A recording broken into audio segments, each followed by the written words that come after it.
Hey everybody, this is Minion Soldier, and this is going to be ship updates. Going to be a difficult week because there really aren't any. Well, not directly. Last thing I want to do is another one of these, I mean, the YouTube is already so chock full of everything to do with the coronavirus, so last thing I want to do is make a video, but, obviously CIG acknowledged it, and they're doing, I guess, somewhat of a work from home thing.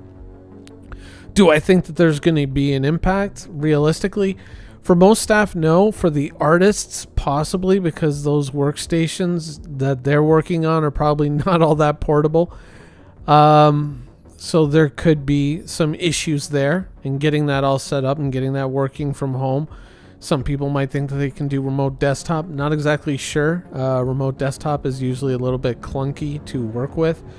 So is there going to be an immediate impact? Probably not, because a lot of the stuff that's going into 3.9 is probably already done and refined, and it's more about gameplay and getting it all stitched together in a into a functional patch than it is in actually producing the work. I think down the road there's going to be probably some impact, but to what extent, we really don't know. And I mean, that's it. We know that they're working on three ships. We have the Hercules, we have the Star Runner, and we have the Prowler, though I would argue that the Prowler's probably, just a hop, skip, and a jump away from being done, if it isn't already done already. So there's really only two major ships that we know of, and then of course there's the two secret ships that we're not supposed to know about.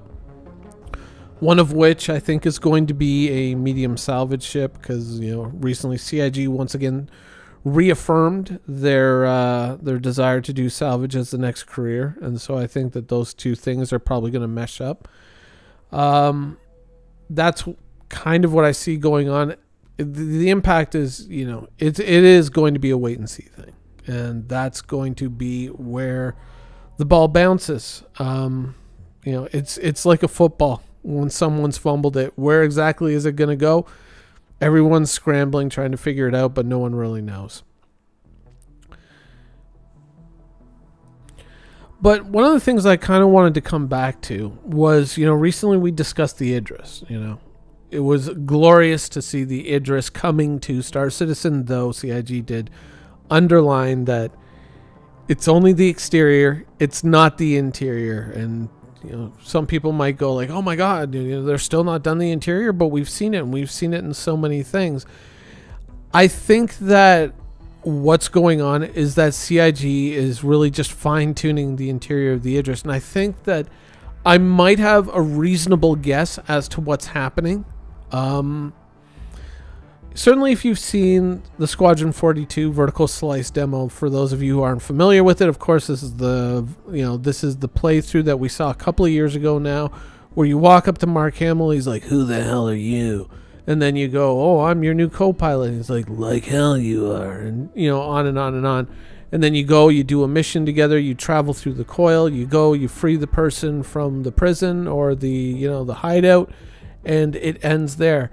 And I think that a lot of what you saw was kind of put in place and kind of staged to make the mission feasible. But I think one of the problems that CIG is running into is how to make NPCs move around in environments in a believable way.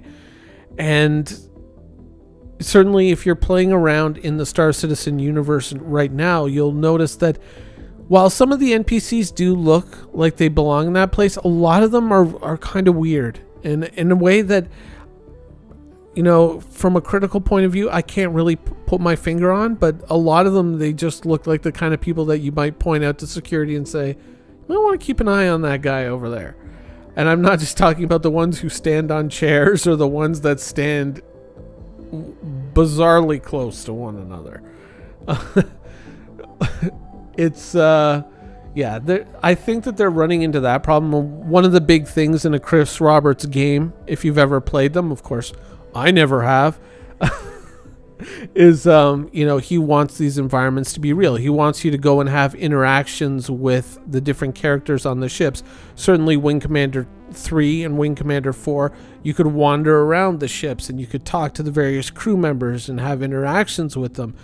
And that is obviously something that he wants to carry forward into these games. And certainly if they're behaving weirdly, or if you're talking to someone and they're just looking off into space, I think that they're having a problem maybe resolving the motion captures from now 5-6 years ago and the environments as they've now constructed them. So they're having to do a lot of like fine-tuning of either the performances or the environments in which the performances take place, and having to refactor a few things.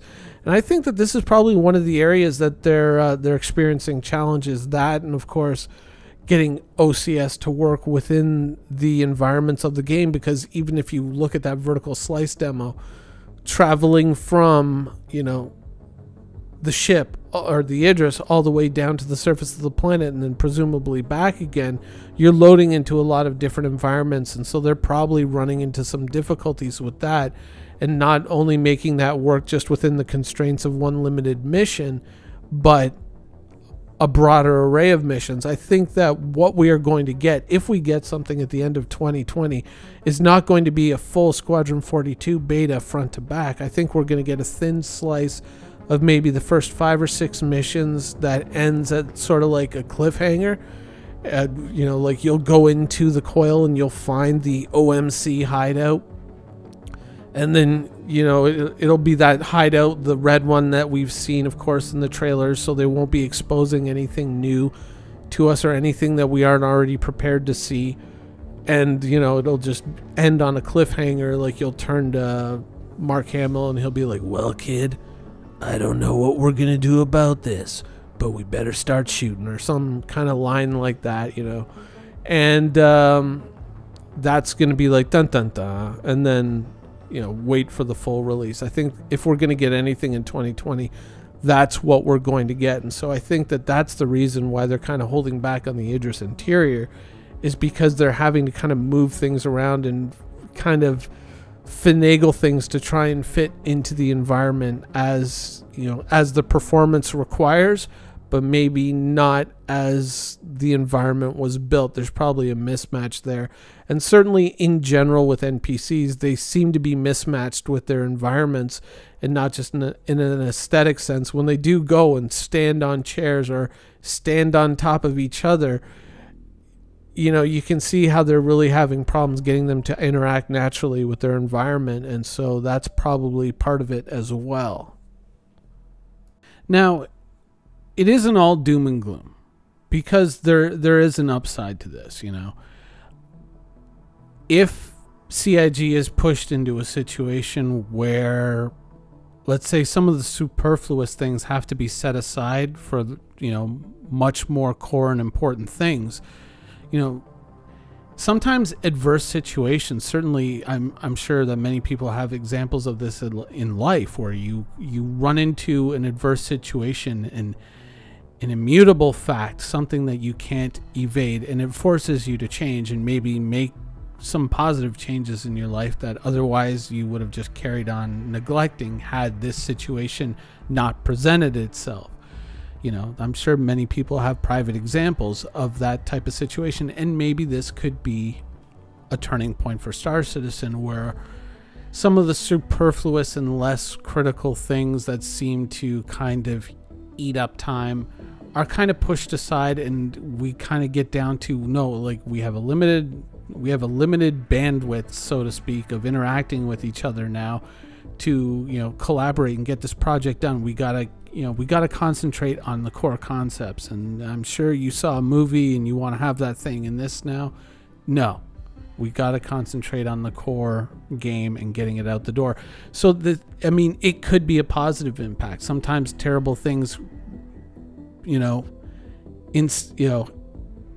initiate, I was going to say instill, but initiate positive change. And this could be one of those situations where in CIG they kind of go like, no, we got to get down to the nuts and bolts of making this thing work.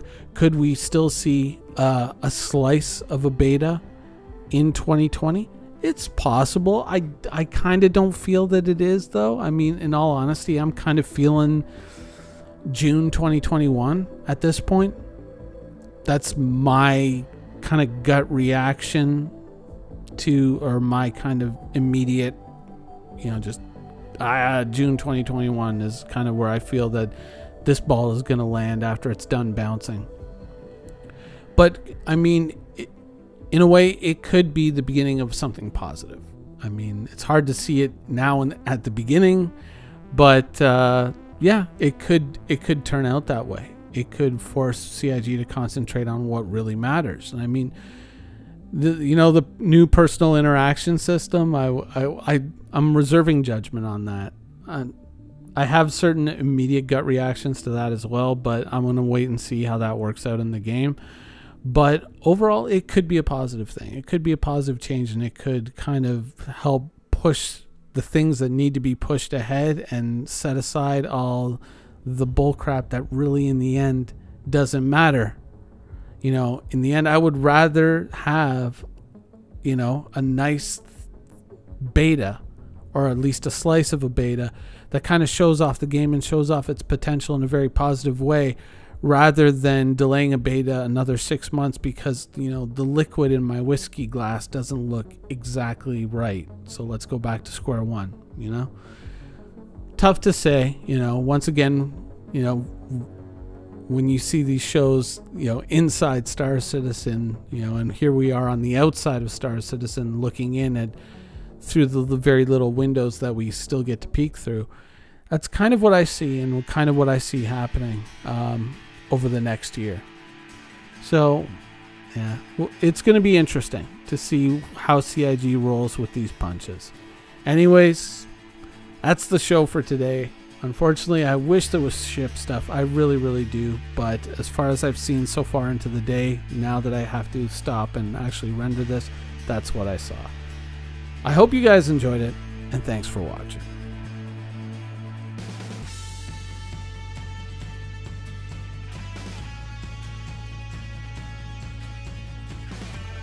Thank you for watching. So if you want to keep up with the latest and greatest in Star Citizen and Squadron 42's development, please follow us on our social media channels. See you soon.